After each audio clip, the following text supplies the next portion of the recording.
One more thing on self-compassion. For those of us raised in the 1980s, 90s, pull yourself up by your bootstraps, Nebraska culture. I'm from Nebraska, so. Spanish Fork culture, that's where my husband's from. It feels so woo-woo, or just like, it just feels like you're fighting your instincts a lot. Like, why would you give yourself self-compassion when hard work is where your worth is?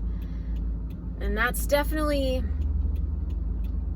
that's like it's an American virtue, the ability to be a hard worker. It's definitely in my family, in the Nebraska culture, in a lot of Utah culture where I live now. It is a value, it's an identity, it's where your worth is.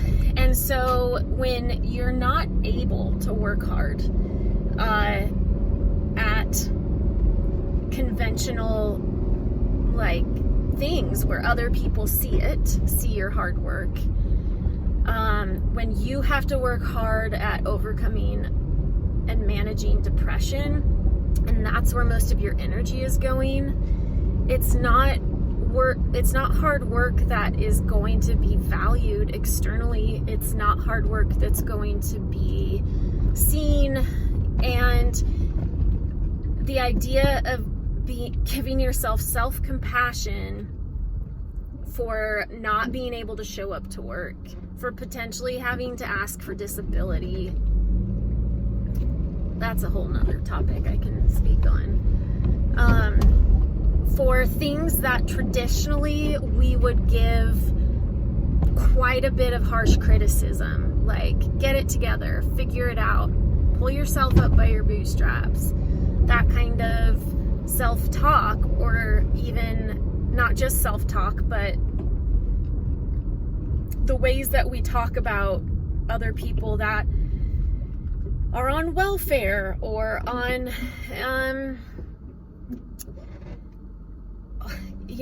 homeless. I don't talk about those people on welfare or the homeless that way. I definitely have heard it in my family and in the cultures that I'm in. It's a church culture, it's a very conservative perspective, and it's written in my psyche in a way that I will never not have that be my default. So it's a very deliberate type of self-talk. It feels like it fights instinct.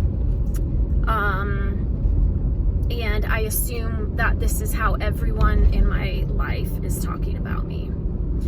That's my projection.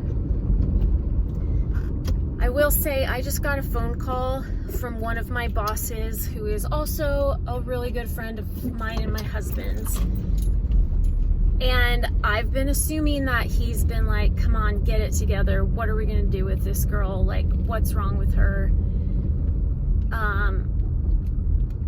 But he called, I assumed about work-related things, and he just called to check up to see how I was doing. And I cannot express how hard it was to fight back the tears on this.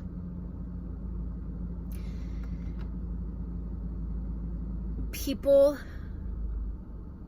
get it. People have family members that struggle with it. They themselves have struggled with it. And if I were in his position, if I were a boss, I would do everything I could to help that person that is trying as hard as I am trying to overcome this bullshit.